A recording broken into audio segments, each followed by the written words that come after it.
Hi, welcome. In this video, I want to respond to a question that I receive, fairly often, in terms of how long does a process need to maintain its level, its integrity, its structure, for change to happen until the dog owner can kind of go back to engaging a certain way, petting their dog, and all these different things. And understand this is something that's a kind of a it's a good question to ask. But here's the thing, okay? When I talk about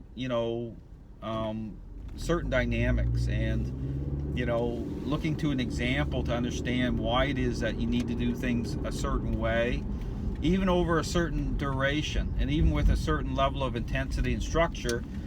I encourage you to think about the parenting example. Okay, the parenting example provides the answers. Okay, and again, when you consider, when people ask how long or at what level of intensity, okay, the process needs to be through, again, a interaction-based approach. Okay, consider the parenting example with a already selfish child. Now, depending on how selfish that child is, okay, the process itself, through, again, how you're engaged as a parent through structure, say perhaps you need to ground your child. It's not helpful for them to go out in certain situations, and you need to be involved and engaged at a certain level depending on where you're at. So, for example, if that child has become, like, to a point of being a bully and perhaps even violent, you have to up your game. And here's the thing: when I talk about up your game, people look at and they contrast this very popular idea of what a process is to, again, consider bribery. Okay, that's why I talk about jumping in the way these trainers are doing it, and aligning more with the permissive parenting style.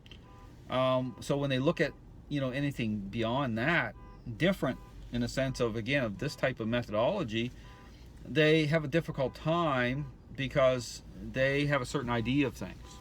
But again, understand things line up exactly. When I refer to the parenting example, okay, it's helpful because it helps to answer people's questions as to why I do training the way that I do it. Because dogs as social animals, it follows the exact same path in terms of behavioral issues, in terms of as things begin to manifest. Okay, dog's state of mind begins to become altered as they gain control, and you're seeking a path forward, a way forward to begin to affect change. Now, again, with the parenting example, okay, you talk about the intensity of a structure. Well, again, the intensity and duration of a process, okay, say as through the parenting example, has to go longer and at a higher, more intensive level if the child is, again, basically out of control. Okay, because the trust comes through, right?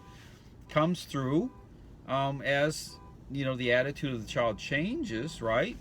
Then more freedom, okay, the ability to be able to interact with or go into certain situations, environments, that begins to happen.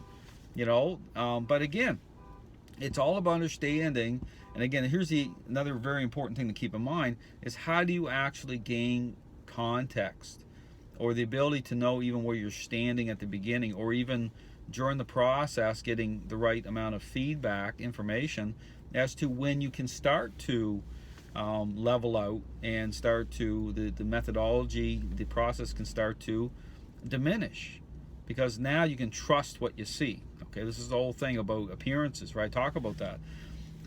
Is, again, it comes to the methodology. I talk about these interactions, but how they're actually presented, okay, through even influence being part of the equation in a consistent, intentional way throughout. So this is why I tell people, when people are interacting a certain way, you'll see my method.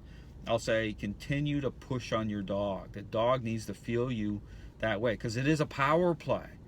But when I say pushing, okay, understand people, again, will take that to the street right away. These trainers who bribe dogs, and this is the problem, understand the dog training world, when you talk about anything different than how these trainers are bribing dogs, the way they're doing it, right? You talk anything different, they immediately can't reconcile, okay, the role of influence.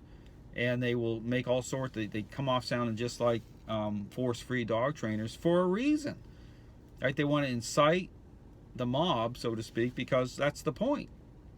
But here's the thing, is you look at the parenting styles, okay? Understand what's happening in the dog training world by way of bribing dogs aligns with the permissive parenting style. This system of training aligns with the authoritative parenting style, which is the, by way of experts, is the right parenting style to come into agreement with, versus authoritarian. Okay, this is what these trainers are trying to label people as over the top, even when they themselves are bribing dogs. Understand, there's that thing happening. Okay, that's not what I'm talking about.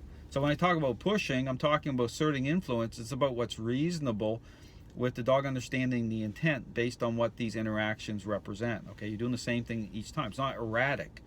Okay, if you're erratically interacting with dogs, that's not what I'm talking about. It's going to cause conflict, and the dog isn't going to be able to make sense of it, and that's not what it is. Understand, it's a very intentional process, a very intentional methodology that that I advocate. Okay, so again, but understand that the ability to gain information comes through these interactions, the way that they're designed and presented. That's very, very important, okay, to not just understand where you're standing at the beginning, but to create intentional change throughout the process and gain the right information, so now you can start to trust what you see.